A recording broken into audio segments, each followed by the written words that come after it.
सिंधुदुर्ग जिल्ह्यासह इतर जिल्ह्यातील ताज्या घडामोडी पाहण्यासाठी सिंधुदुर्ग 24 तासला सबस्क्राइब करा आणि बेल आयकॉनवर क्लिक करा। सिंधुदुर्ग 24 तास सदैव तुमच्या सोबत। पुढील बातमी पाहणार आहोत विस्ताराने। कणकवली शहरातील नाथपाईनगर व बिजलीनगर वॉर्ड नजीकच्या श्रीधर नाईक उद्यान परिसरातील गड नदी पात्रात सुरू असलेल्या गाळ काढण्याच्या कामाची उपनगराध्यक्ष सुशांत नाईक यांनी सोमवारी घटनास्थळी जाऊन पाहणी केली।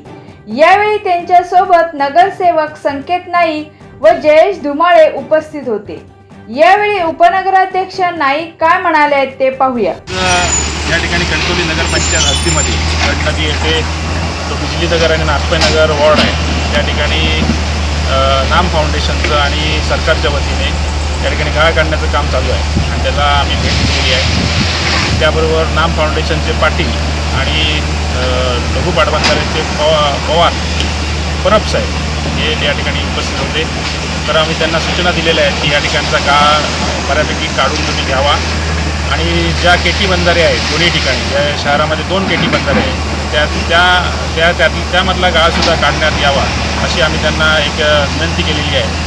आणि नाम फाउंडेशनलासुद्धा आम्ही विनंती केलेली आहे की ह्या प्रकारचा गाळ तुम्ही काढून घ्यावा।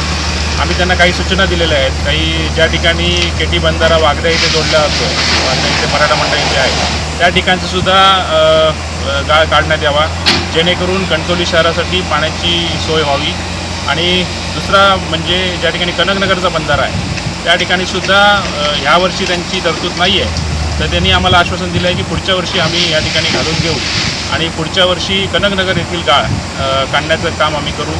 म्हणजे जी कणकवलीवासियांची जी पाण्याची समस्या आहे ती या ठिकाणी मिटून जाईल, कारण ज्या ठिकाणी गाळ काढला जाईल त्या ठिकाणी पाण्याचा स्रोत चांगल्या पद्धतीने येईल आणि त्या ठिकाणचं काम चांगल्या प्रकारे करावं अशा पद्धतीची सूचना आम्ही या ठिकाणी दिलेली आहे। सिंधुदुर्ग जिल्ह्यासह इतर जिल्ह्यातील ताज्या घडामोडी पाहण्यासाठी सिंधुदुर्ग 24 तासला सबस्क्राइब करा आणि बेल आयकॉनवर क्लिक करा। सिंधुदुर्ग 24 तास सदैव तुमच्या सोबत।